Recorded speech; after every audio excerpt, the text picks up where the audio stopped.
Hi, welcome to HardReset.Info channel. The viewers in front of me, Samsung Galaxy Tab S6 Lite, and now I'm gonna show you how to clean your USB charging port using household items. So firstly, remember one rule: never use metal objects to clean the connector, so as not to damage your USB charging port. I suggest to use an old toothbrush which are no longer used, and as you can see, there is something in my port that's preventing the charging cable from going all the way into the connector, and now we are going to try to clear it.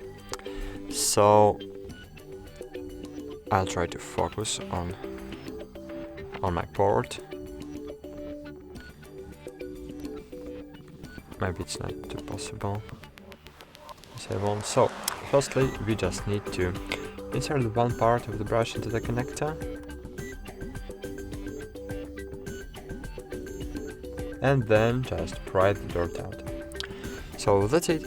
Thanks for watching. Like this video, subscribe to our channel, and bye. See you.